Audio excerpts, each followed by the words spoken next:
Hola, mi nombre es Luis José Gallardo, becario del Departamento de Patología y estoy a cargo de el tema de calcificaciones y pigmentos.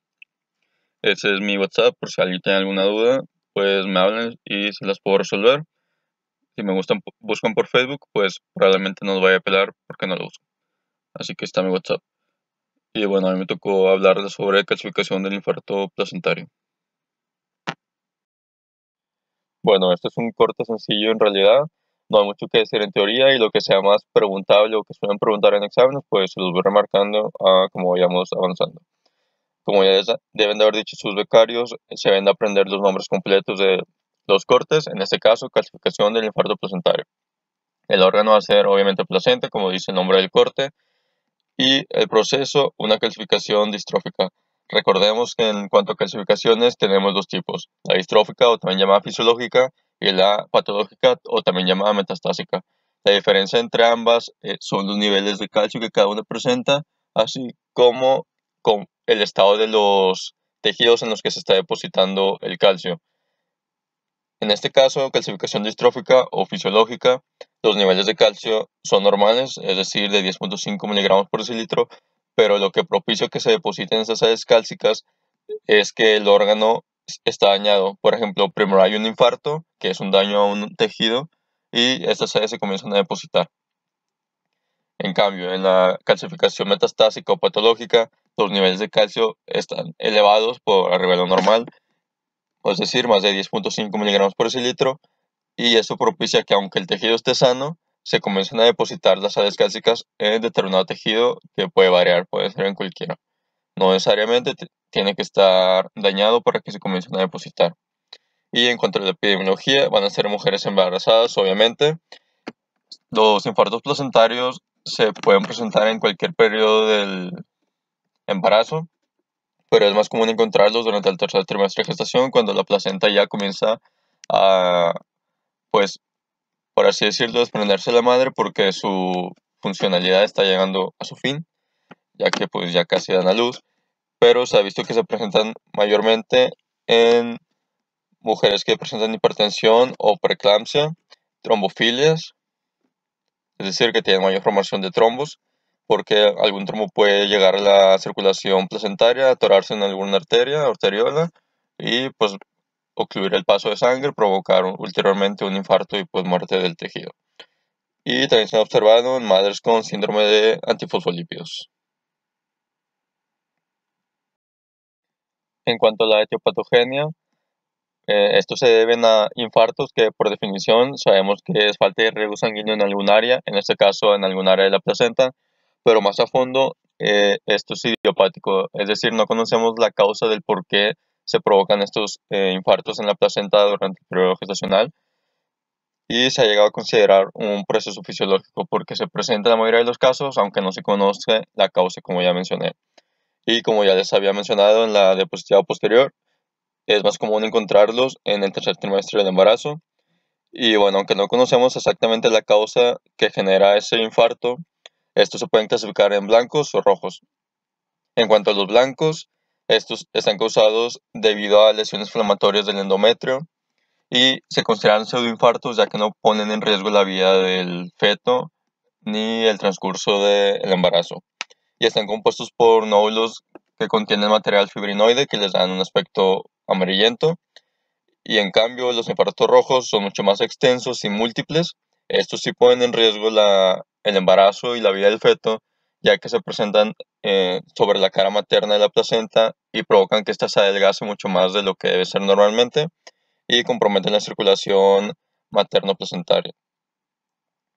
Estos están compuestos por núcleos rojos o negros, dependiendo de qué tan antiguo o nuevo sea el infarto.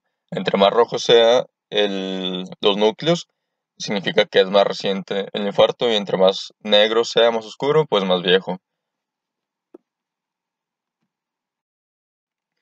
Hablando del cuadro clínico, pues al ser considerado un proceso fisiológico, entre comillas, no, la mayoría de los casos no presenta una sintomatología y tampoco compromete el desarrollo fetal, como ya hemos mencionado, a menos de que sea un caso grave, y estaríamos hablando de un infarto rojo que mencionamos en la diapositiva anterior. y aquí sí se vería comprometido el desarrollo fetal y la madre podría darse cuenta o sospechar de que hay algún problema porque su producto no se movería dentro del útero como lo solía hacer antes. Es decir, habría movimientos fetales reducidos. Y al momento del nacimiento, este recién nacido puede tener microcefalia, problemas neurológicos o retraso en el crecimiento. Y de hecho, al atender a una mujer embarazada, los médicos deberán de preguntarle por su historial, es decir, si tiene algún síndrome de antifosfolípidos, hipertensión, si en algún embarazo previo tuvo abortos por preeclampsia o se presentó preeclampsia, o si tiene problemas de coagulación como la tromofilia, es decir, preguntar todas las comorbilidades que les mencioné en la epidemiología. O también las madres deberían de comunicar esta información a los médicos, cualquier comorbilidad de las que ya mencionamos, para evitar o estar más al pendiente de ellas y pues evitar que desarrollen un infarto placentario importante, o al menos estar prevenidos de que puede llegar a pasar. Ahora, pasando a los cortes macroscópicos, aquí tenemos una placenta ya toda rebanada en muchos pedacitos, y las flechas azules están señalando áreas blanquecinas que es donde están depositándose las sales cálcicas, donde previamente hubo un infarto, que sería toda esta área que se ve más blanca en comparación del contorno, esta otra bolita, todo este espacio blanquecino, y por acá podemos observar más áreas blanquecinas que corresponden a lo mismo, depósitos de sales cálcicas en donde previamente hubo un infarto. Y así es como se ve el calcio depositado al macro, es decir, un material blanquecino. Y este es otro corte macroscópico, obviamente, y es la misma, una flecha azul señalando el área del infarto, que es esta bolita blanquecina, y acá un acercamiento a ese mismo infarto.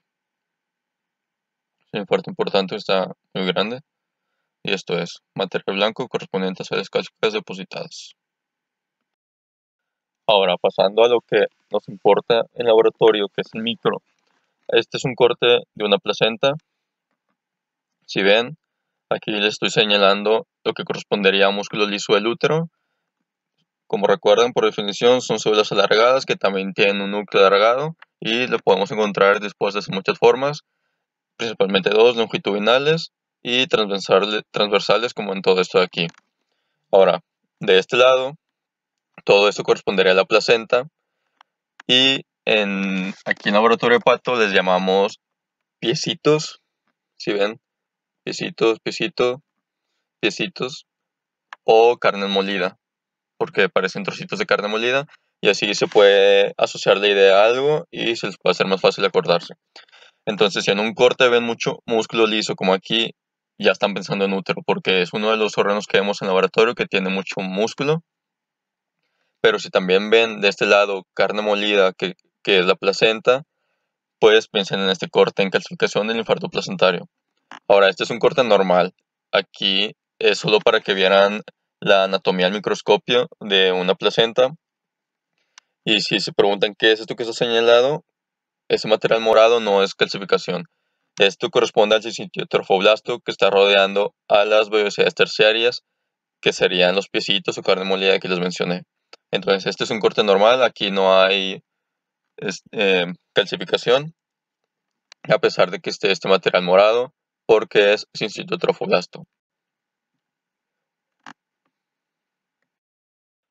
Ahora, en esta otra diapositiva presentamos una placenta que sí está afectada.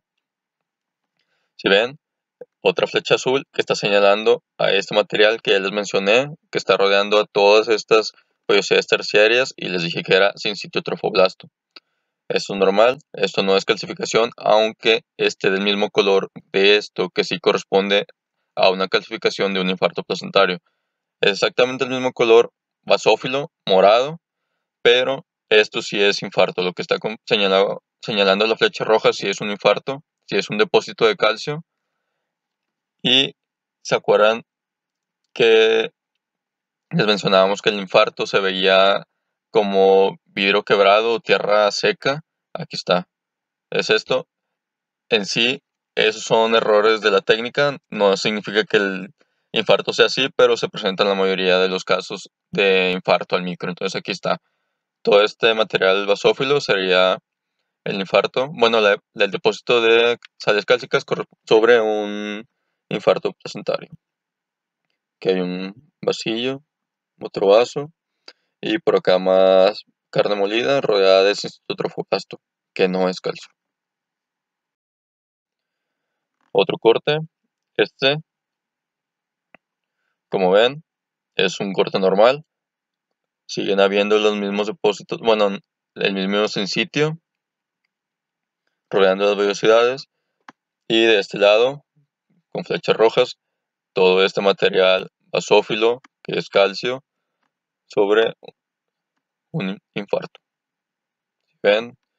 Tierra seca, tierra seca, tierra seca, tierra seca, que está entre las vellosidades terciarias. Así es como se deposita el calcio entre las vellosidades terciarias. Ahora, en las diapositivas anteriores habíamos visto ya cómo se ve la calcificación, que es, aquí correspondería a esto es el calcio, pero no habíamos visto que también puede haber hemorragia, que sería todo este material rojo correspondiente a las hematías, que también nos avisa que aquí hubo presencia de un infarto en la placenta. Entonces lo que podemos encontrar va a ser el depósito de sales cálcicas entre las vellosidades terciarias y la presencia de hematías, que es este material rojo. Y por acá podemos ver los piecitos o carne molida con presencia de material basófilo exactamente alrededor, que es el sincitio, como ya saben también. Entonces, entre las vellosidades, que es el calcio, exactamente alrededor es el sincitio. Y pues por acá los hematíes. Este es otro corte también de un infarto placentario. Como ven, lo mismo. Presencia de depósito de calcio entre las vellosidades y hemorragia por acá. Todo esto está muy lleno de hemorragia y de calcificación. Todo esto. Y si se alcanzan a ver aquí, la carne molida o piecitos, como se le quieran aprender. ¿Sí ven? Y se ve muy poquito el sincitio que está alrededor de las vellosidades terciarias. Sigue siendo lo mismo, pero pues para que vean que se cumplen tanto la hemorragia y la presencia de material basófilo, que es la calcificación, en la mayoría. No se vayan a confundir. Y aquí hay más de lo mismo, infarto placentario, calcificación en infarto placentario. Y aquí no vemos hemorragia, pero ya vemos lo que ya saben. Vellosidades terciarias, que son los piecitos o carne molida. Por ahí se ve tantillo sin sitio trofoblasto.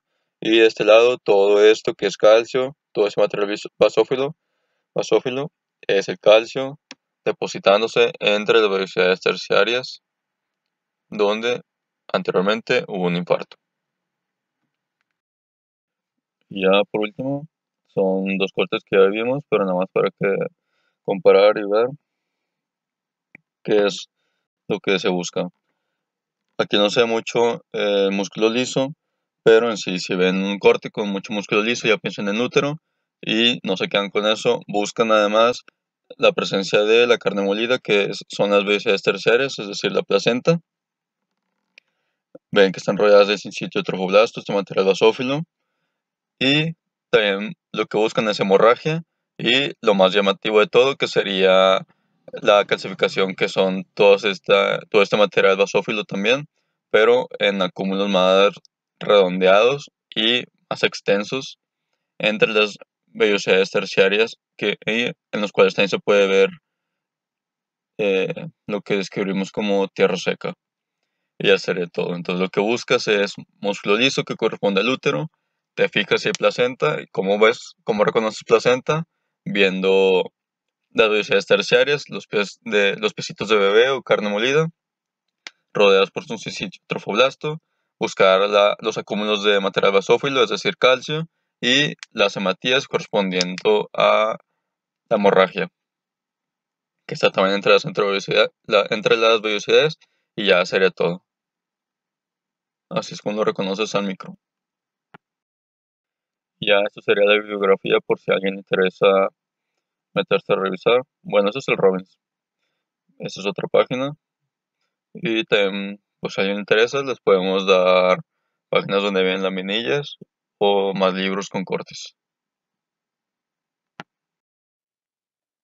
Buen día, mi nombre es Javier Contreras y en esta diapositiva vamos a hablar sobre lo que es la calcificación de la media arterial, también conocida como la calcificación de Munkeberg.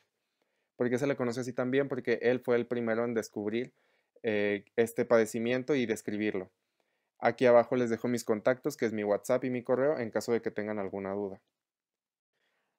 El órgano afectado por esta patología, en el cual nos vamos a enfocar, va a ser el útero. Aquí quiero aclarar que esta no es una enfermedad específica del útero, sino que básicamente la degeneración por el aumento de la edad puede generar tanto en hombres como en mujeres este tipo de calcificaciones. ¿Por qué? Porque obviamente conforme avanza la edad va disminuyendo la irrigación hacia los órganos distales y extremidades inferiores, que de hecho es donde es más común que se encuentren estas calcificaciones. Y pues obviamente las arterias más afectadas pues van a ser las de menor calibre, o sea, mediano y menor calibre van a ser las más afectadas. El proceso de esta patología va a ser una calcificación distrófica. Hay que recordar que tenemos dos tipos de calcificaciones, las calcificaciones distróficas y las calcificaciones metastásicas. En este caso, que es la distrófica, va a ser en un tejido que tiene isquemia o que va a tener necrosis. Aquí, como la persona ya va a ser de una edad avanzada, obviamente va a disminuir la irrigación sanguínea a tejidos distantes. Entonces esto va a generar una necrosis y pues obviamente el tejido muerto va a ser reemplazado por calcio.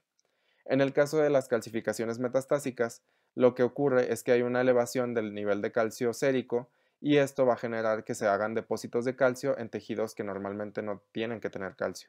Esto puede ser por un hiperparatiroidismo, alguna insuficiencia renal, tumores o algún exceso de vitamina D. En cuanto a la epidemiología de esta patología, pues repitiendo que solamente nos estamos enfocando en el útero, pues obviamente solo nos vamos a enfocar en lo que son mujeres, ¿ok?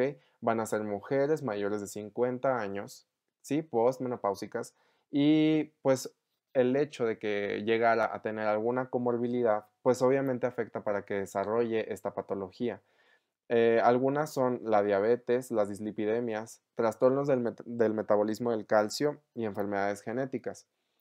En estudios recientes se ha visto que la diabetes tiene mucho que ver. ¿Por qué? Porque al momento de que se genera la neuropatía diabética, que pues es una alteración en los nervios, obviamente afecta lo que es la contractibilidad de lo que es el vaso y esto va a generar que pues obviamente se atrofien lo que son las células musculares y pues estas se van a ir degenerando, van a haber necrosis y se va a sustituir este tejido por calcio, ¿ok? Este va a ser el principal problema y pues lo voy a explicar un poquito más a detalle en las siguientes diapositivas. Respecto a la etiopatogenia, voy a abarcar dos. Principalmente va a ser la calcificación distrófica y después les voy a explicar cómo es la calcificación de la media arterial. En el caso de la calcificación distrófica, va a pasar primero una necrosis o una degeneración del tejido, que específicamente la calcificación de la media, pues va a ser una degeneración del tejido. Esta degeneración, ¿por qué va a ser? Pues va a ser por la edad principalmente, ¿ok? Esta degeneración, pues va a hacer que empiece a haber apoptosis y esta apoptosis nos va a generar una liberación de enzimas. Esta liberación de enzimas va a generar una ruptura de fosfatos orgánicos y va a ser una alteración del pH. ¿Qué nos va a generar esto? Pues nos va a hacer un favorecimiento para que se desprendan y se generen depósitos de calcio. Estos depósitos se van a ir acumulando dentro de lo que es la capa media de la arteria y pues se va a ver como visualmente al momento de ver el corte se va a ver como un depósito basófilo. ¿Por qué? Porque el calcio por su carga tiende a ser basófilo al momento de ponerle la hematoxilina y la eosina. ¿Ok?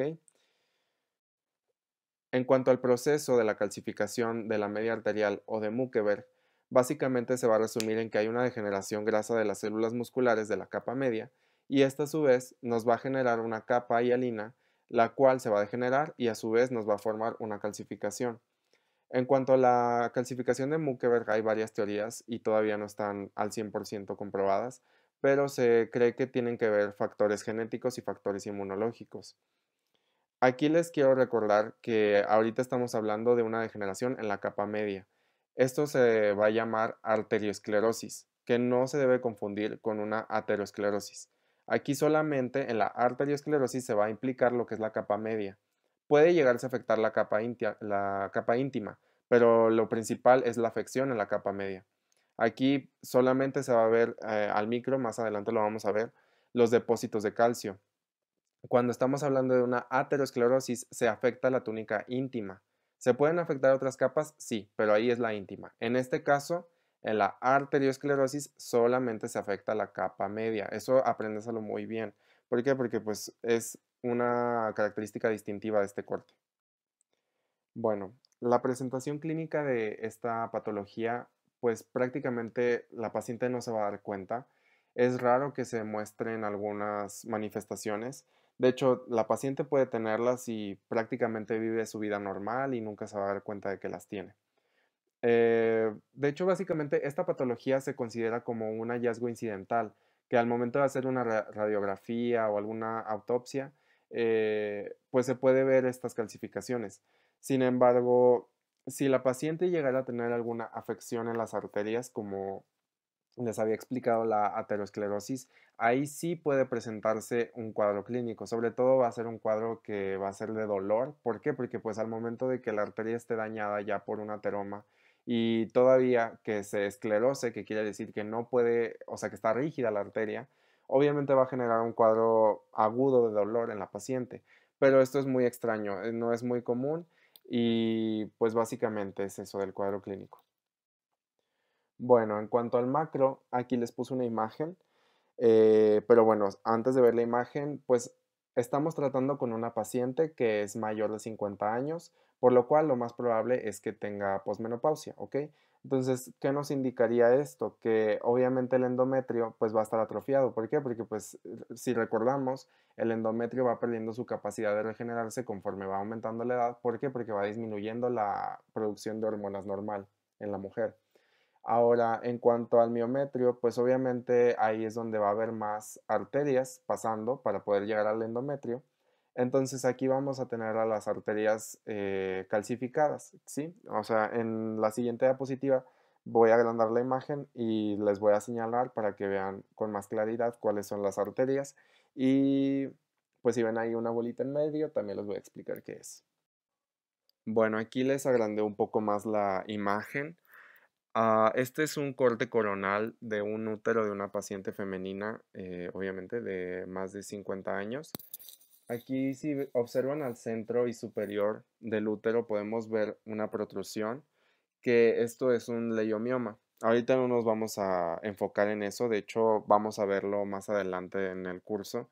Sin embargo, es importante que sepan que estas son comunes en pacientes pues de edad avanzada, al igual que las calcificaciones, pero no necesariamente tienen que estar juntas ambos padecimientos, ¿no? Aquí les dejo observar en la periferia, si ven hay un tono pálido de rosa pálido que a su vez tiene como, si se fijan, superpuesto algunas líneas y puntilleos blanquecinos. Estas van a ser las calcificaciones, ahorita se las voy a señalar con unos círculos, pero básicamente podemos ver la diferencia entre el leiomioma y las calcificaciones. Obviamente el leiomioma se ve inmenso comparado con las calcificaciones que son pequeñas. ¿Y por qué van a ser así de pequeñas? Porque pues obviamente al ser arterias distales, pues van a ser pequeñas. Entonces, básicamente aquí se las señalé. Pueden ver algunos de los puntilleos, eso fue lo que les señalé, pero pues pueden ver también que hay ciertas líneas blancas que pues obviamente van a seguir el trayecto de la arteria. Eso es lo más importante del macro. Ahorita seguimos con el micro. Bueno, aquí al micro, si empezáramos a ver el corte por lo que es la periferia, vamos a encontrar mucho músculo. ¿Por qué vamos a encontrar músculo? Porque recordemos que estamos en útero y específicamente estamos en el miometrio. Aquí es donde van a pasar las arterias principalmente. Entonces, sí, es muy común ver músculo. Sin embargo, vamos a buscar lo que son las arterias. Aquí las arterias, vamos a ver que lo que está afectado, como ya he estado diciendo a lo largo de la diapositiva, la túnica media. Las demás túnicas no se van a ver afectadas, o si se llegan a ver afectadas van a ser en lo más mínimo. Entonces va a ser muy característico ver en la túnica media este tipo de depósitos basófilos que les voy a mostrar más adelante con más zoom. Pero pues básicamente eso es lo que vamos a esperar al micro. ¿Ok? En la imagen superior derecha, si se fijan en la luz, que es el centro de la arteria, vamos a ver un círculo rojo que pues van a ser los eritrocitos. Luego sigue lo que es la capa íntima y después de la capa íntima vamos a tener la capa media. Ahí es donde se ve muy característicamente este depósito de calcio. Si se fijan, pues puede asemejar un ojo y el depósito parece una sonrisa, que igual más adelante les voy a enseñar una mnemotecnia. En la imagen izquierda inferior podemos ver varias arterias juntas e igual se puede ver el centro, un depósito pues de los eritrocitos que iban pasando y se puede ver túnica íntima intacta, pero ya en la túnica media se puede ver lo que es el depósito basófilo y básicamente es lo que nos vamos a enfocar en el micro. ¿Ok? Igual en la imagen derecha ahí se puede ver una calcificación más completa. De hecho, no esperen ver todas las arterias iguales. Obviamente varían de corte a corte. En algunas se puede ver afectada toda la túnica media, en algunas nada más cierta parte, como ahí que puede ser la mitad. Pero básicamente es lo que nos vamos a enfocar para buscar, ¿ok? Entonces recuerden que pueden encontrar mucho músculo, que más adelante en el curso vemos otra vez útero y es lo más característico del músculo, pero aquí nos tenemos que enfocar bastante en lo que son las arterias. Esto va a ser lo más característico del corte y es lo que más nos va a ayudar para poder diferenciar que estamos en la calcificación de la media arterial, ¿ok? Bueno, aquí les hice zoom a la imagen anterior. Aquí podemos ver en la luz lo que les comenté, que es el depósito de los eritrocitos, que pues obviamente iban pasando al momento de hacer la autopsia o el corte. Y pues podemos ver que la capa íntima pues permanece prácticamente intacta. Aquí lo que se ve muy afectado es la capa media. Y si se fijan, se ve como una sonrisita, que ya les había dicho.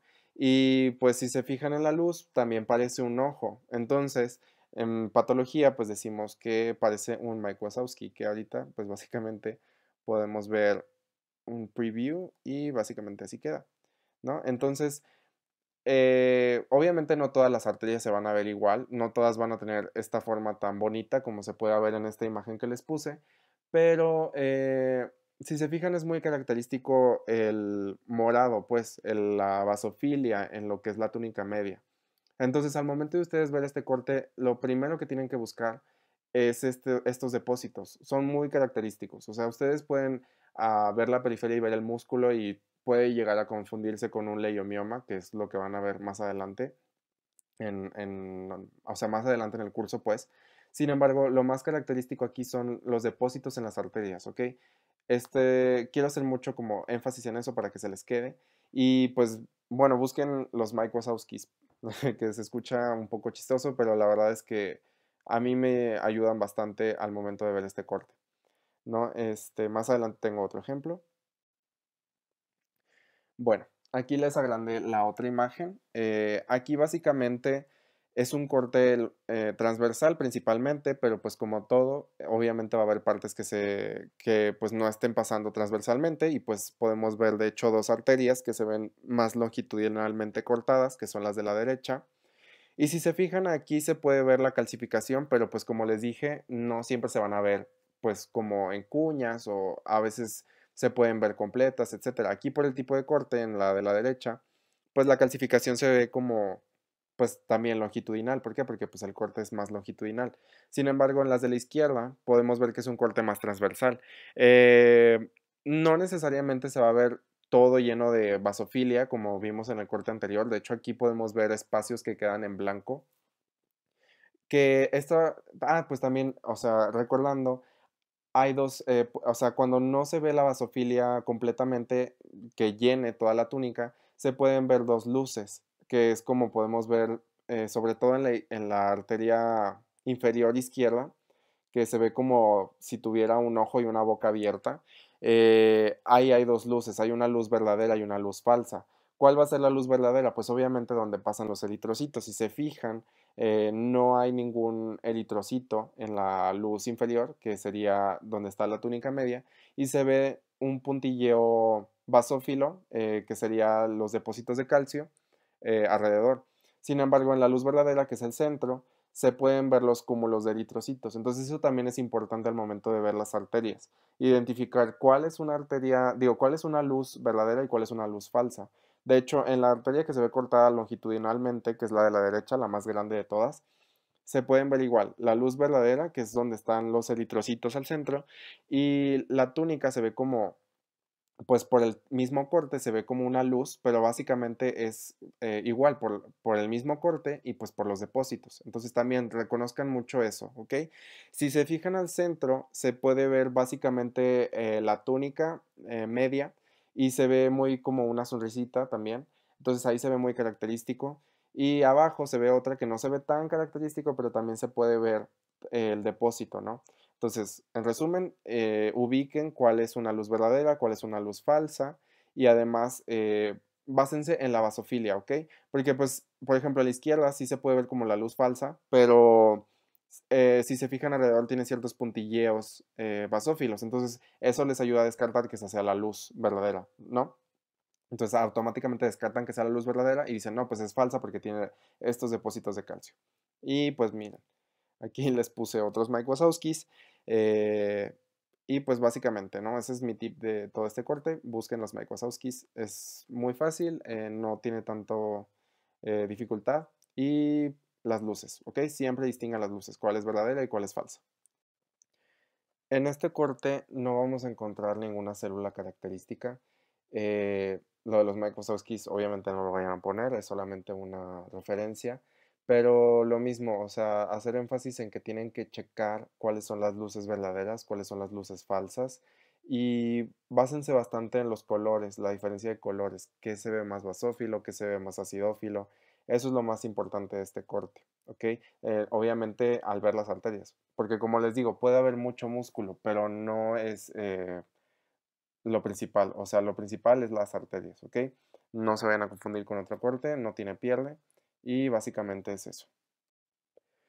Igual, aquí no vamos a tener una atención especial. ¿Por qué no la vamos a tener? Porque la hematoxilina y la eosina ya hacen lo que es el trabajo principal para distinguir lo que son los depósitos de calcio. ¿Por qué? Porque pues por los mismos pigmentos se va a ver, como ya dije, pues más basófilo los depósitos y lo demás secciones de la arteria se van a ver más acidófilas. Sí hay tinciones para poder ver el calcio, pero pues si la hematoxilina y la eosina ya te están haciendo el trabajo, pues no hay una necesidad de, pues obviamente utilizar otro tipo de tinciones, ¿no? Solamente sería una pérdida de tiempo si ya estás prácticamente seguro que estás viendo una calcificación. Y pues sería todo de este corte. Una vez más, les recuerdo si tienen alguna duda, les dejo mi contacto y pues las bibliografías son las siguientes.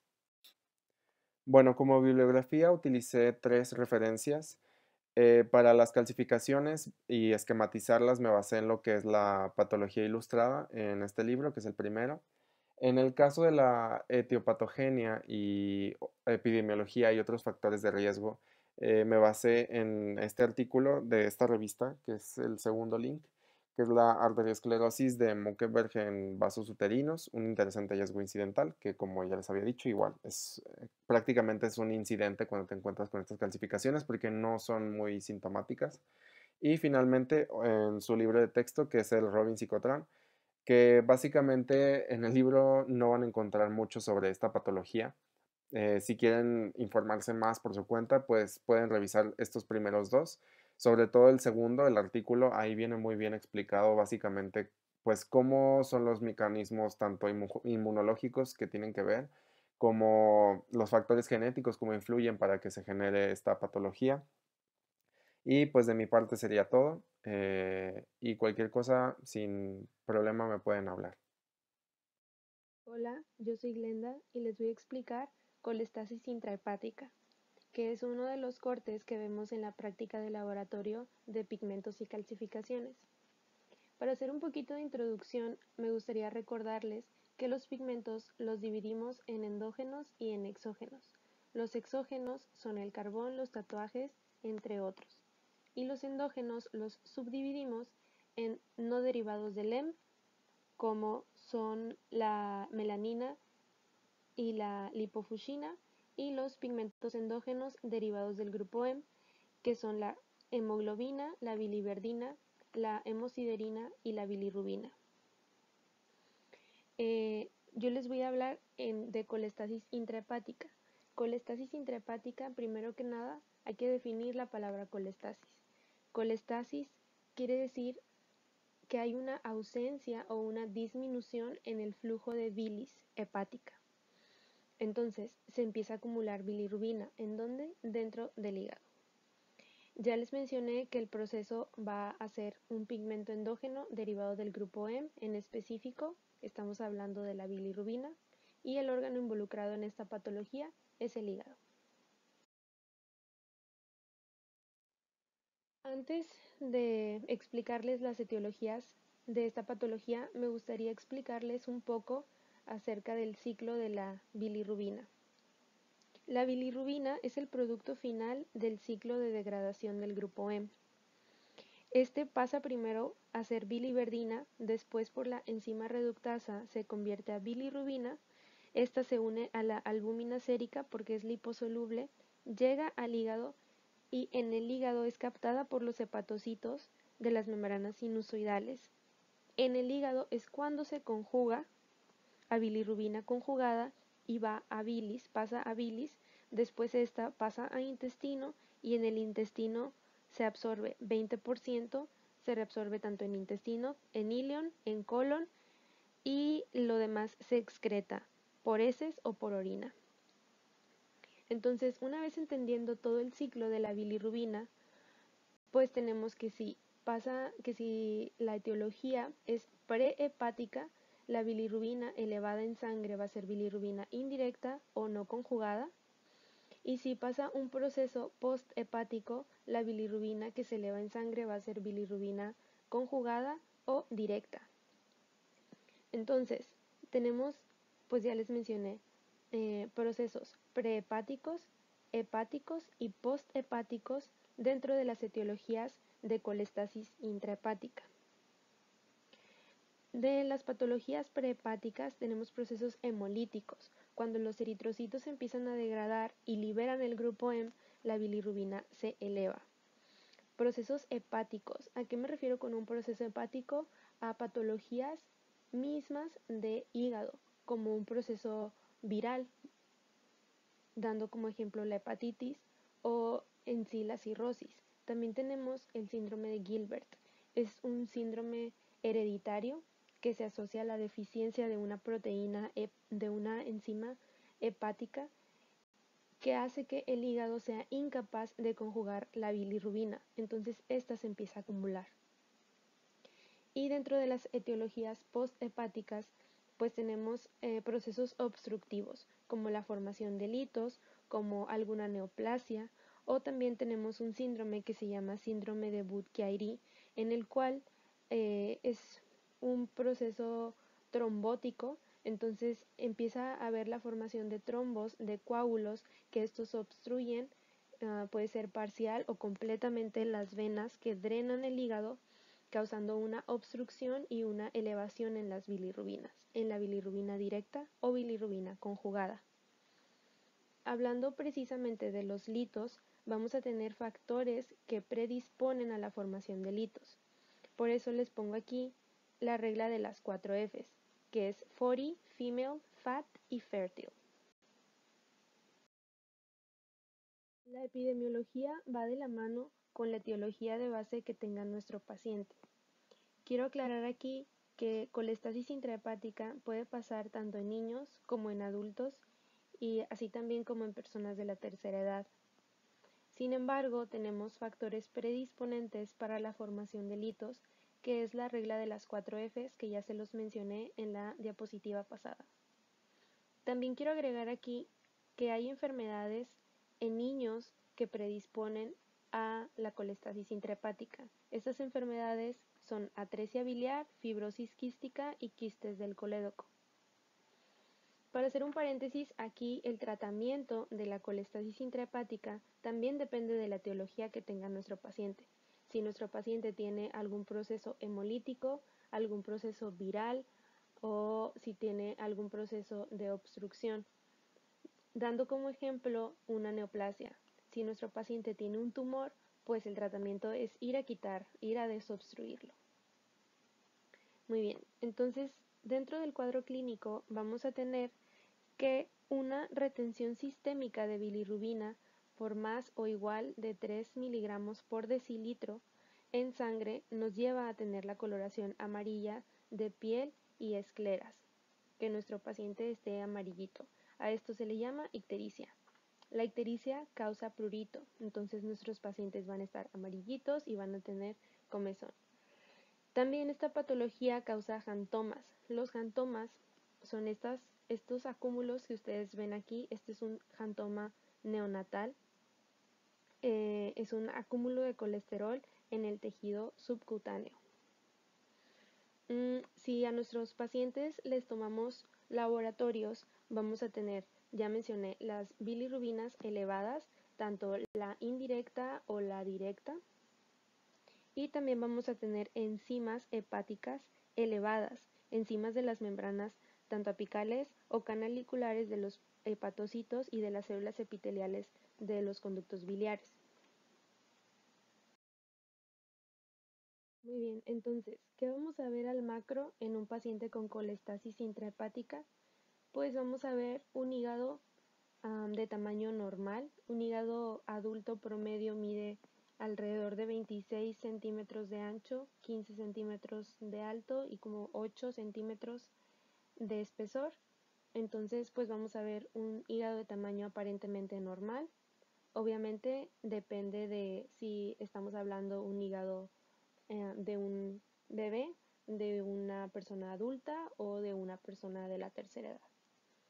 Pero bueno, lo relevante en el macro de este corte es que si ustedes pueden observar aquí todo este pigmento verdoso, esta coloración verdosa que ven aquí, pues es el pigmento biliar acumulado en el parénquima hepatocelular.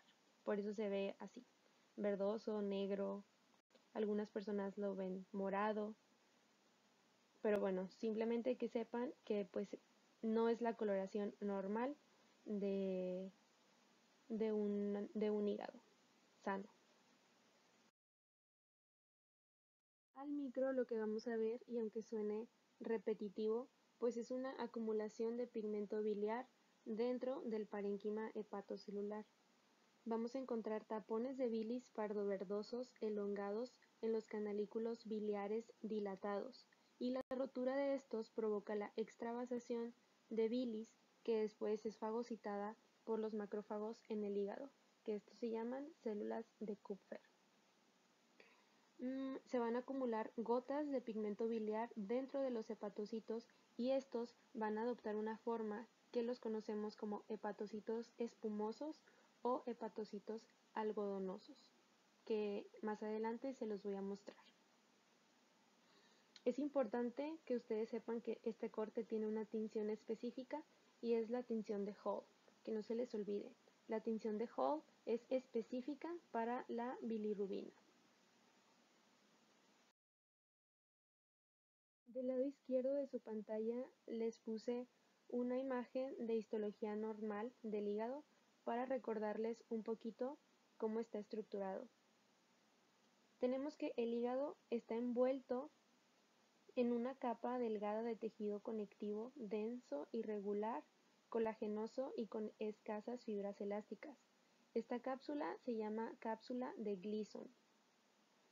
De esta emiten tabiques hacia los lóbulos, los cuales están en forma de hexágono. Dentro de ellos están los espacios portales.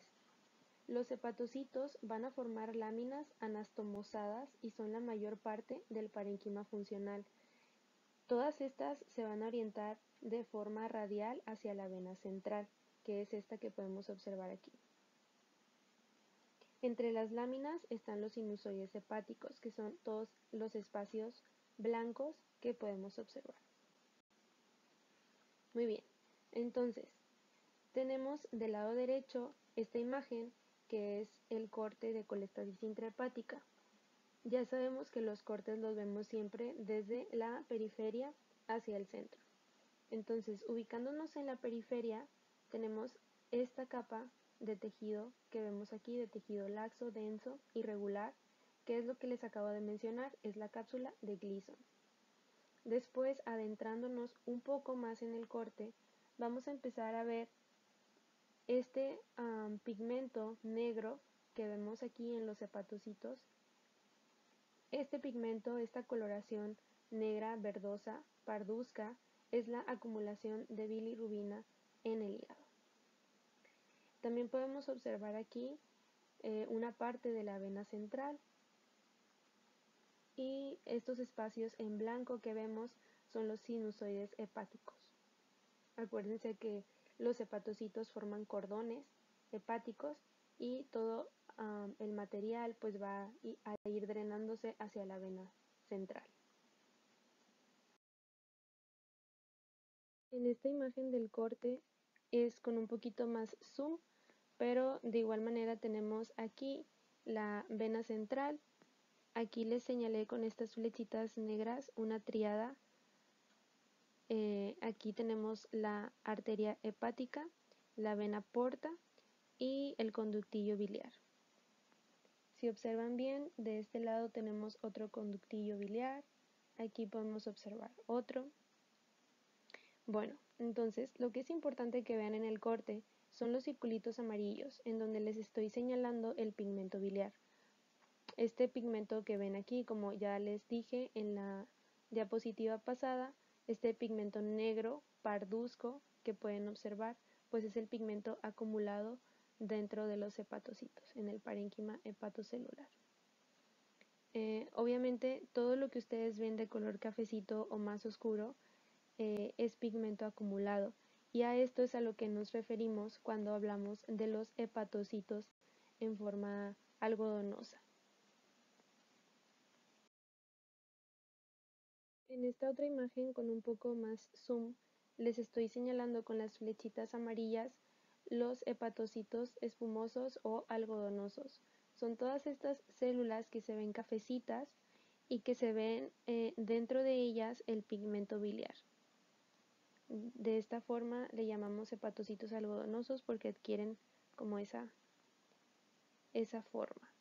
Todo esto que ven aquí café es el pigmento acumulado dentro del hígado, y es lo que ustedes tienen que ver si en el examen les llegan a poner este corte. Algo también que siempre les recomiendo es que vean cerca de la vena central, ya que la vena es la que drena todo el material. Entonces alrededor de la vena central es en donde se va a acumular la mayor parte de la bilirrubina. Otra cosa también que es importante mencionar es que si esta patología no es tratada a tiempo, pues eventualmente va a haber un proceso de edema en el estroma y una infiltración neutrofílica, lo que nos va a llevar a tener una inflamación secundaria, a obstrucción crónica, y pues las reacciones empiezan una fibrosis periportal. Esto conlleva a ver cicatrices, nódulos, hasta poder también llegar a tener una cirrosis biliar secundaria u obstructiva.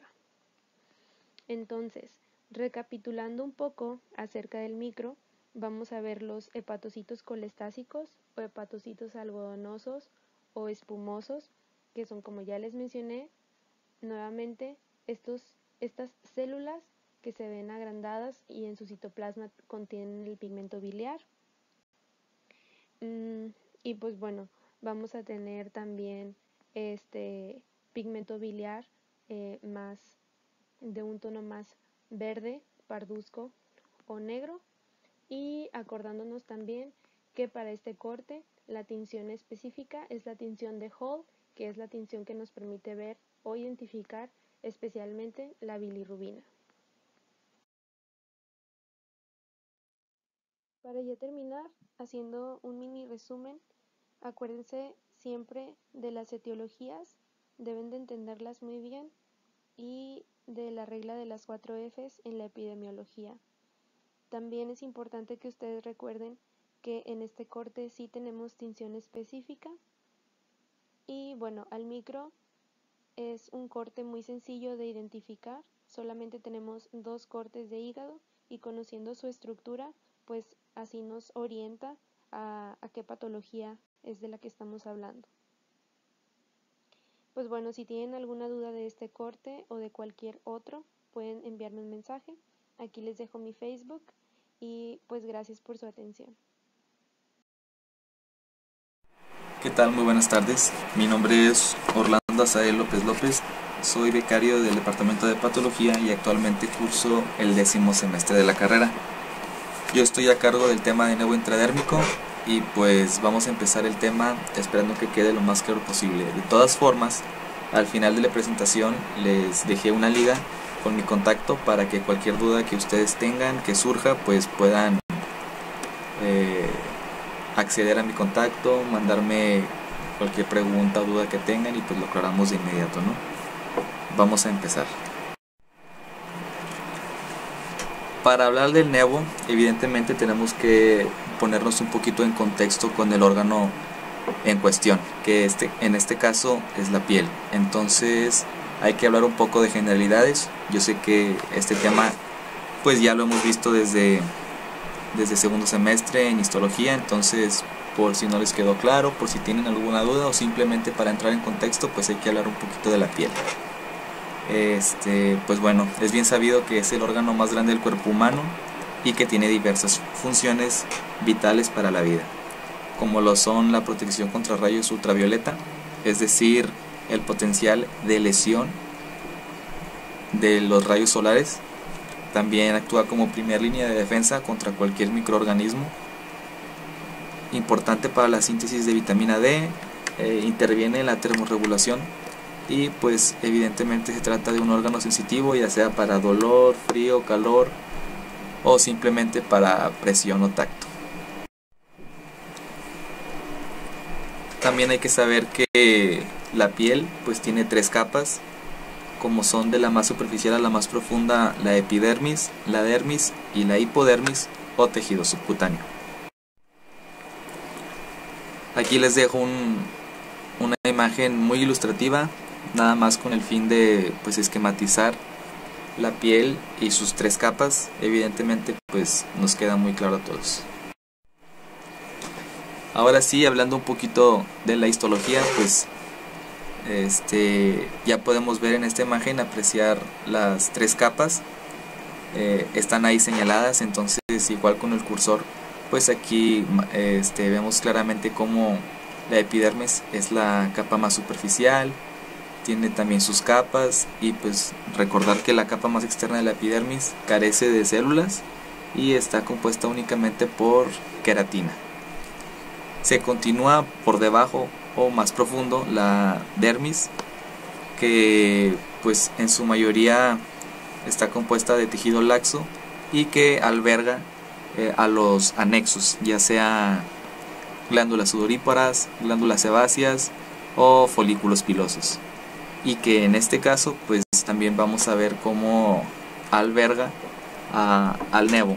Vamos a ver más adelante que hay más tipos de nevo, etcétera, etcétera. No hay que adelantarnos mucho, en el tema, pero pues importante saber que el nevo intradérmico que vamos a ver particularmente en esta clase, pues se encuentra en su mayoría en la dermis.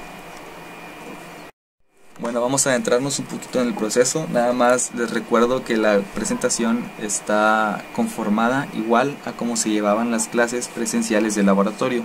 Es decir, que está distribuida empezando por nombre del corte, órgano, proceso, epidemiología, cuadro clínico, etiopatogenia, una vista al macro y una al micro. Y en este caso el proceso, hablando del examen de laboratorio de patología particularmente, tenemos que el proceso va a ser una acumulación del pigmento endógeno que no va a estar derivado del grupo hemo, es decir, que no tiene relación alguna con la hemoglobina, pero que sí se trata de un pigmento endógeno, es decir, que las células del cuerpo humano lo producen. Vamos a estar hablando en este caso de la melanina en particular, ese es el pigmento. Les pongo abajo una nota que pues nos dice que también se puede tratar, o que de hecho se trata de una neoplasia benigna. Las neoplasias benignas son un tema que para primer parcial no corresponde, entonces no tienen por qué preocuparse por esa respuesta en el examen. Pero para fines teóricos, el nevo pertenece a ese proceso, es una neoplasia benigna. Más adelante en el apartado de etiopatogenia vamos a hablar más sobre el tema y a aclarar un poquito más esto. Pero pues me gustaría destacar que para fines del examen práctico de primer parcial de laboratorio de patología se queden con la idea de que el proceso aquí en cuestión es un acúmulo del pigmento endógeno no derivado del grupo M. Bueno, hablando de la epidemiología, tenemos que los nevos melanocíticos adquiridos, es decir, el lunar común, son el tipo más frecuente de los nevos, pero únicamente vamos a abordar un tipo de nevo aquí, entonces no se preocupe tampoco por eso. Y pues sí, saber que el lunar común pues se encuentra en casi todos los sujetos. El libro sí hacía un poquito referencia a personas caucásicas u otras ligas que también les dejé al final de referencia, pues me destacaba un poco que los nevos pues sí, obviamente están presentes en personas de raza blanca, y pues que el nevo como tal es clínicamente evidente, es decir, que nosotros podemos verlo o notarlo a partir de los 2 a 6 años de edad, y pues evidentemente de ahí en adelante son visibles los nevos. Hablando ahora sí de la etiopatología, tenemos que como tal el nevo es una neoplasia benigna. ¿Por qué decimos esto, que se trata de una neoplasia benigna? Bueno, decimos que es una neoplasia benigna porque es causada por mutaciones activadoras adquiridas de componentes de la vía de transmisión de señales RAS. Yo sé que esto quizás suena un poco muy rebuscado. Adelante tengo una imagen donde se las voy a desglosar para que sea un poco más sencillo. Igual esto casi no es cuestión de pregunta de examen, pero pues es importante que lo sepamos para la teoría, ¿no? Bueno, ahora sí, hablábamos de que el nevo se trata de una neoplasia benigna. Y pues ya vimos la oración un poquito rebuscada que nos decía por qué. Bueno, en este esquema nos ilustra cómo los factores de crecimiento, aquí lo relata como factores de células madre, pero son factores de crecimiento, quédense con esa idea, es lo mismo. En el caso del nevo, pues hay una alteración en las vías de señalización RAS, que es esta primera, y en la inmediata después, que es la BRAF. Efectivamente hay una alteración en esta señalización que va a dar lugar a una proliferación. Pero muchos se preguntarán por qué es benigna, o por qué el nevo no maligniza, o no es una lesión premaligna, o porque si hay tantas personas con lunares pues tienen buen pronóstico y no mal pronóstico. Bueno, la respuesta es porque efectivamente hay alteración de la vía de señalización en ese sistema, pero está autolimitada ese daño o esa alteración, porque hay un fenómeno que aquí lo describe el libro como senescencia inducida por oncogenes. Se trata de que al fallar la vía de señalización RAS y BRAF, que tiene como lugar la proliferación, hay una detención de este crecimiento o de este sistema por medio de esto, que es el P16 y NK4A. Se trata de un inhibidor de las vías de varias sinasas.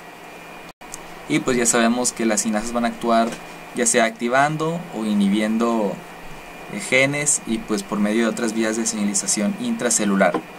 Nada más pues que sepamos que en este caso es autolimitado por el fenómeno de senescencia inducida por oncogenes. Es todo lo que tenemos que saber.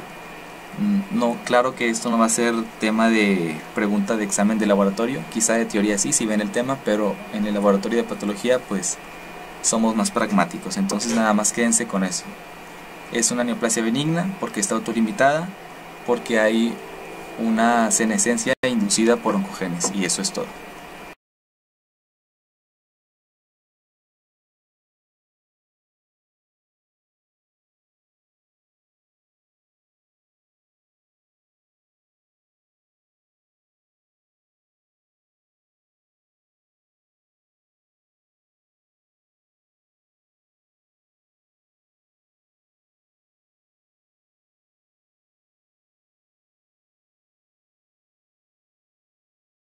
Pongo aquí los 3 tipos de nevo existentes, así como sus características más importantes, pero pues nada más destacarles que para este tema y este corte nada más vamos a estar abordando el nevo intradérmico. Les pongo los otros 2 tipos de nevos porque me gustaría aclararles algo. Me voy a adelantar un poquito al micro, y es que siempre surgen dudas acerca de este corte porque cuando vemos el corte en el microscopio, pues no necesariamente, o de hecho casi nunca, podemos apreciar el pigmento como tal. Es decir, no vemos en el micro pues manchas de color marrón oscuro, café oscuro o negro, y pues es por mucho cuestión de duda. Entonces les aclaro que en el nevo intradérmico, es decir, el que tiene las células névicas dentro de la dermis, casi no produce la melanina o el pigmento como tal. El tipo de nevo que sí lo produce es el nevo compuesto, que está presente en la epidermis, es decir, más superficial, y es algo que el libro sí aclara mucho, que entre más superficial estén las células névicas, pues van a estar de tamaño más grande, de forma cuboide, y van a producir el pigmento melanina. Mientras que entre más profundas estén, las células névicas van a estar más pequeñas y no van a producir el pigmento. Y de hecho a esto se le llama maduración, y va a ser un criterio que se tiene como benignidad. Entonces pues confirmamos aún más que los nevos simples se trata de una neoplasia benigna. Bueno, ya para hablarles un poquito del nevo de la unión, es aquel que está presente precisamente en la unión dermoepidérmica, es decir, entre la dermis y en la epidermis, en las papilas dérmicas. Bueno, ahora sí, hablando un poquito del macro, tenemos que el lunar o el nevo simple se trata de una mácula plana o de una pápula elevada. Puede ser cualquiera de las dos formas. Cuando hablamos de máculas, nos estamos refiriendo a una lesión que está conforme el nivel de la piel. No está elevada y es únicamente un cambio de coloración, ya sea en este caso pues la presencia del pigmento de la melanina, pero no está por encima de la piel, que es lo que quiero que sepan. Y cuando hablamos de una pápula, ya estamos hablando nosotros de una lesión que está con bordes por encima del nivel de la piel. Entonces pues es una lesión que podemos tocar y que también obviamente pues va a tener la presencia del pigmento de la melanina. El texto nos destacaba como límite máximo 0.6 centímetros. Es decir, que para nosotros poder clasificarlo como nevo o lunar simple, pues tiene que tener como tamaño máximo 0.6 centímetros. También esto nos habla de benignidad. Y pues otra característica importante es que los nevos están pigmentados, pero de un mismo color, son heterogéneos, están uniformemente pigmentados, es decir, ya sea marrón, café oscuro, café claro, pero la lesión va a ser de un único color, para también nosotros poder hablar de un nevo simple, con características precisamente benignas. Aquí pues observamos, en este caso se trata de una mácula, les puse las dos para poder ilustrarlo. Entonces esta es una lesión pequeña con bordes delineados y pues observamos el cambio de coloración, la presencia del pigmento, en este caso café oscuro, uniforme a lo largo de toda la lesión, un mismo color, bordes delineados, y pues es una mácula porque está al nivel de la piel, a diferencia de esta lesión que también se trata de un nevo simple, un lunar, nada más que aquí tiene bordes elevados, es decir, lo describimos como una pápula.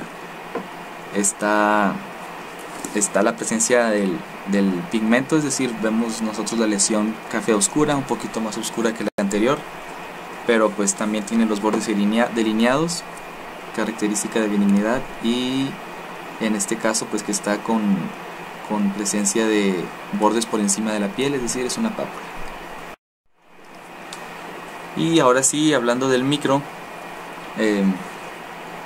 ese es un corte diferencial, es decir, hay otro corte que van a ver que es lepra, en donde se va a ver también la dermis, la epidermis, y que pues va a ser el corte con el que ustedes principalmente se van a confundir, o con el que los van a tratar de confundir. Entonces, si nos queda claro el nevo, que es la histología normal de la piel, es decir, si conocemos bien lo normal de la piel, no deberíamos tener problemas con lo anormal o con lo enfermo. Entonces, pues yo considero muy importante que destaquen esto, que pongan atención en esto, para que no se confundan y no tengan problemas en diferenciar lo normal o un corte sano, como lo es nevo, a un corte enfermo, como lo es su corte diferencial principal, que es lepra. Bueno, para hablar del nevo, tenemos que primero la epidermis va a estar intacta, como les mencionaba, es un corte sano. Otra cosa importante, los anexos. Como les dije al principio, en generalidades, pues los anexos están presentes en la dermis. Igual van a estar completamente respetados. Ustedes van a observar ya sea una glándula sudorípara, una glándula sebácea o folículos pilosos, es decir, vellos, y van a estar normales, respetados. No van a tener ningún tipo de infiltrado, ni inflamatorio ni ninguno.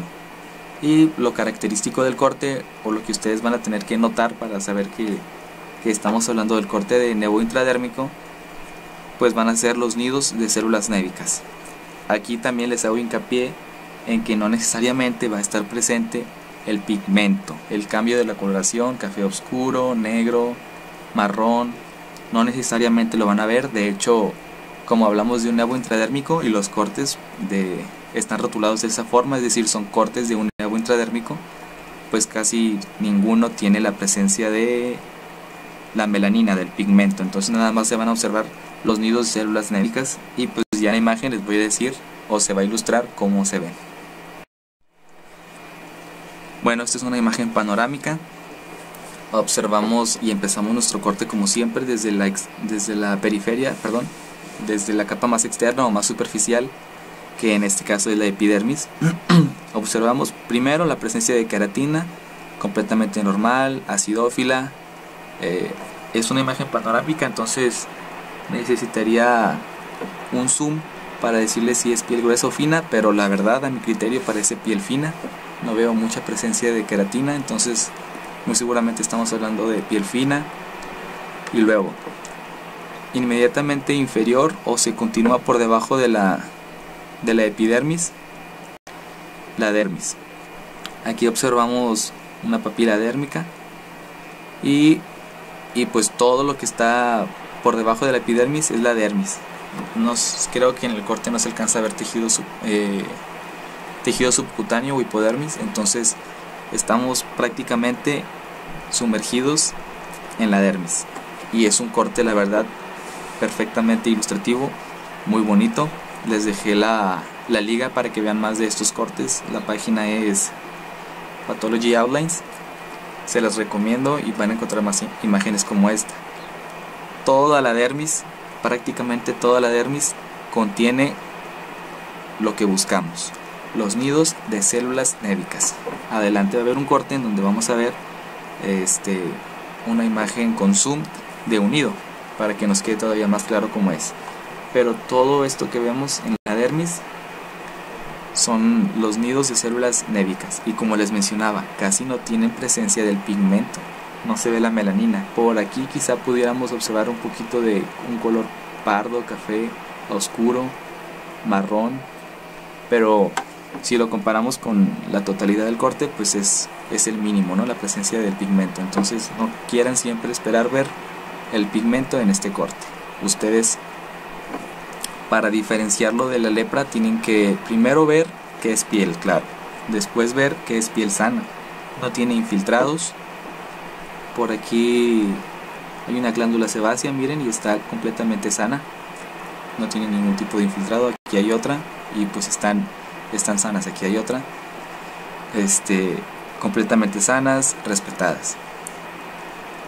y la presencia, claro, de los nidos de células névicas, que también igual están respetados y que pues los apreciamos algo más basófilos que el resto de la celularidad del corte, ¿no? Por ejemplo, aquí vemos células, pero están, para empezar, los nidos de células névicas pues están acomodadas, es decir, están organizadas en su arquitectura en nidos, como lo vemos aquí en este zoom de un nido de célula névica. Lo vemos perfectamente acomodado en nidos, en haces o en fascículos, así está descrito, es decir, están organizados pues en conjunto, en haces, en fascículos. Son nidos de células névicas que nosotros les observamos un color basófilo. Están grandes y están respetadas, no hay ni infiltrado. Si buscamos anexos también van a estar respetados y va a ser piel sana, ¿ok? Esto es lo que necesito que ustedes observen en los cortes cuando sea su examen, para que identifiquen perfectamente el nevo. Van a buscar la piel, van a ver que es piel sana y van a encontrar estos que son los nidos de células névicas. Encontrando esto, ustedes no van a tener ninguna duda de que están en el corte de nevo intradérmico. También, para fines de examen, como ya saben, la primera pregunta que siempre es abierta es el nombre del corte, y para tener correcta la respuesta, su respuesta debe ser nevo intradérmico, como tal, bien escrito y puesto todo. Entonces, pues sí, esto es lo que vamos a observar. Otro punto importante del corte y del tema es que para que la melanina sea más visible, o para este tipo de cortes, pues tenemos una tinción especial, como lo es Fontana argéntica. Y pues obviamente las rarezas o las particularidades casi siempre son tema de pregunta de examen. Entonces, indispensable que ustedes se sepan que para nevo intradérmico hay una tinción especial, como lo es Fontana argéntica. Si les preguntan nevo, muy seguramente les van a preguntar la tinción especial, entonces ya tendrían dos respuestas correctas. Otra característica importante es la célula névica, que es la que va a estar pues obviamente inmersa en los nidos de células névicas. Nada más aquí destacarles, es la célula característica, pues sí, obviamente, del nevo como tal, pero para nada quiero que clasifiquen ustedes esto como célula patognomónica o célula especial. No, porque obviamente hay otros cortes que tienen células névicas, es decir, la célula névica nada más está presente aquí. Bueno, aquí les dejo las referencias, obviamente su libro de texto, el Robbins, la página que les mencionaba, Pathology Outlines. Ahí van a encontrar, en conjunto con el Atlas de Histopatología, que es otra referencia que les dejo para complementar pues las imágenes que puedan encontrar, ya sea en la página de internet o en el Atlas. La verdad es que están bastante ilustrativas.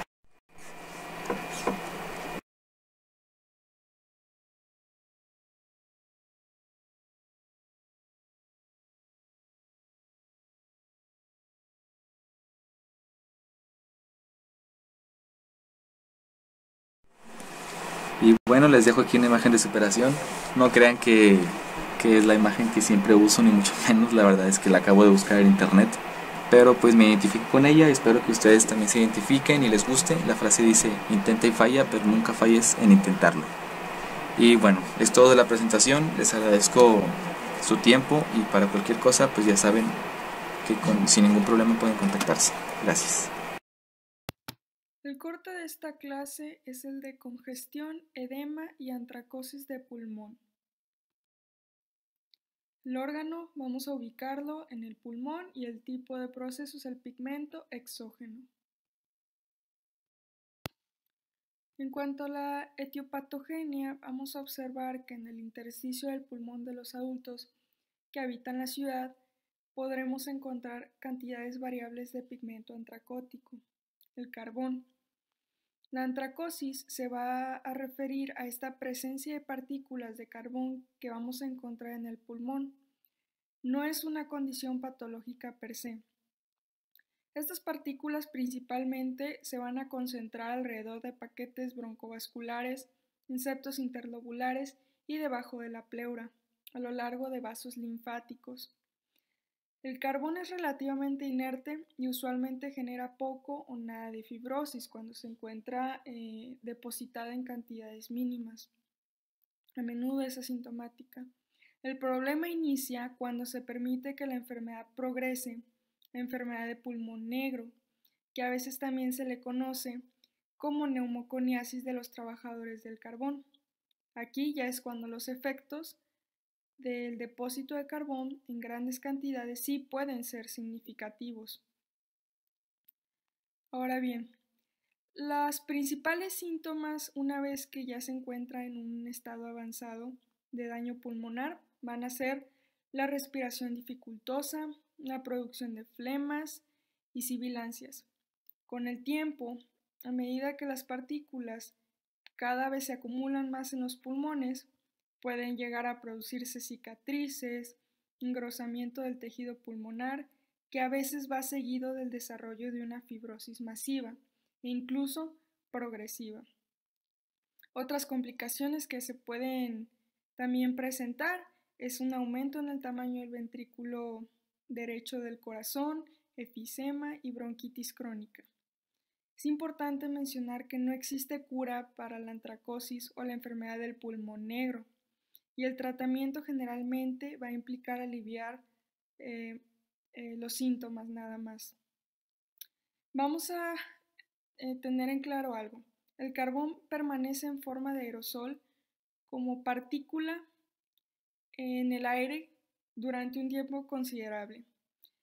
Sabemos que el sistema respiratorio cuenta con mecanismos para eliminar o remover estas partículas, especialmente las que se localizan en las vías respiratorias superiores.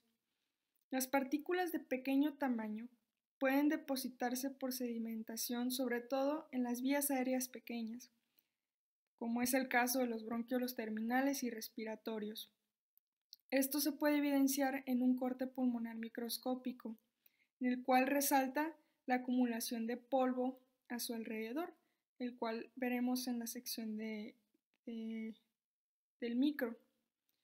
Ahora bien, según la Comisión Internacional de Protección Radiológica, se demuestra que el mayor tamaño de la partícula que logra entrar al tracto respiratorio es aproximadamente de 100 micras.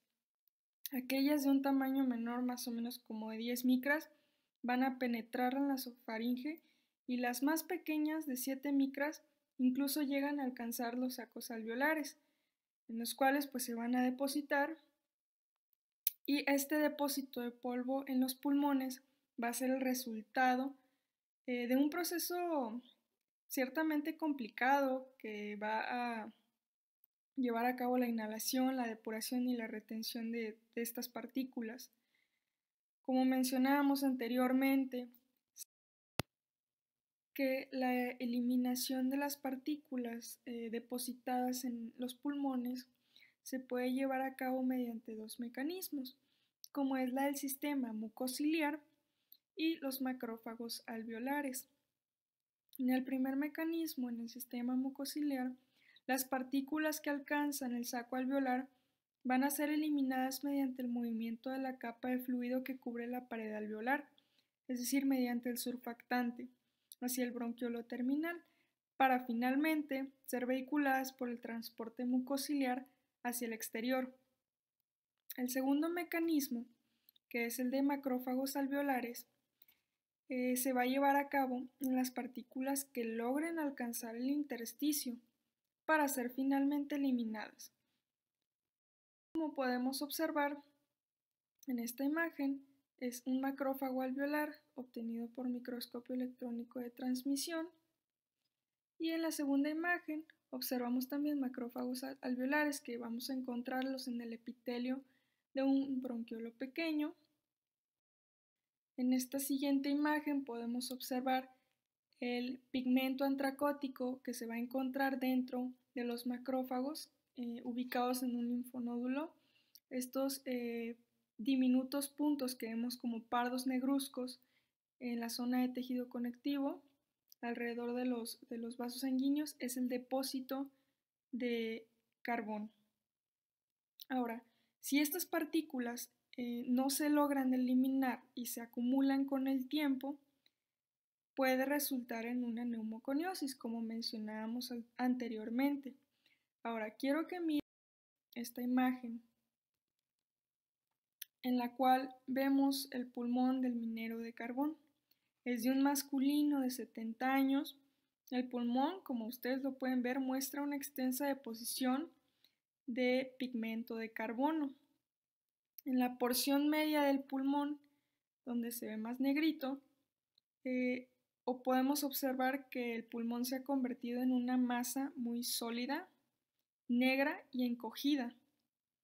Esta condición se denomina fibrosis masiva progresiva y generalmente se lleva a cabo en pacientes que han sido mineros. Por ejemplo, en este caso era un minero subterráneo que pues trabajó de minero durante la mayor parte de su vida. Entonces sí puede llegar a ocasionar un daño muy grande el depósito progresivo y crónico de carbón en el pulmón. Hablando un poquito de epidemiología, en la actualidad pues sabemos que una de las causas de depósito de pigmento exógeno en los pulmones pues la contaminación, son los pacientes fumadores, personas que trabajan en las minas, etc. En la actualidad el consumo del tabaco pues es la primera causa de mortalidad evitable en todo el mundo. Ningún otro producto es tan peligroso ni tampoco mata tantas personas como este. Cada año mueren 4 millones de personas en el mundo por enfermedades relacionadas al consumo de tabaco. O sea, esto quiere decir que cada 10 segundos muere una persona. Es demasiado. Se estima que en este año, en el 2020, el tabaco será la causa del 12% de todas las muertes a nivel mundial.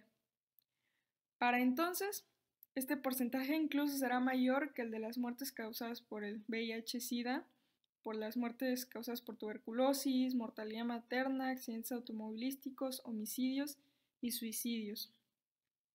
La edad de inicio es cada vez menor.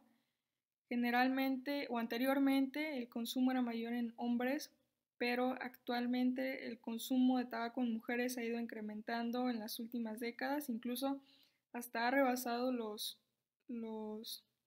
niveles de consumo de los hombres. En México, en menos de 2 décadas, el número de fumadores se ha incrementado de 9 a 13 millones de personas, y las enfermedades asociadas al tabaquismo incluso matan a más de 53,000 personas cada año. Esto quiere decir 147 personas cada día en nuestro país. Estas defunciones representan más o menos el 10% de las muertes nacionales, para que se den una idea. Ahora, macro, miren esta imagen, vamos a observar que los pulmones son pesados, duros, rojos y pastosos. Van a estar congestionados, llenos de hematíes, los vasos sanguíneos, van a estar aumentados de tamaño, vamos a encontrar dilatación de los vasos sanguíneos y además, como les mostré en la siguiente imagen, podemos observar en la superficie pigmentación negruzca, tanto en el parénquima pulmonar como en los bronquiolos terminales. Como podemos ver aquí, las líneas oscuras entre los lóbulos del pulmón bajo la superficie pleural. Ahora, quiero mostrar la siguiente imagen, la cual es una vista macroscópica de la antracosis. Son imágenes representativas del lóbulo superior, en las cuales hay deposición de carbono en la superficie pleural. En el inciso A observamos el parénquima pulmonar de un paciente fumador de 50 paquetes año, de 65 años, que pasa 1 hora diaria en el tráfico.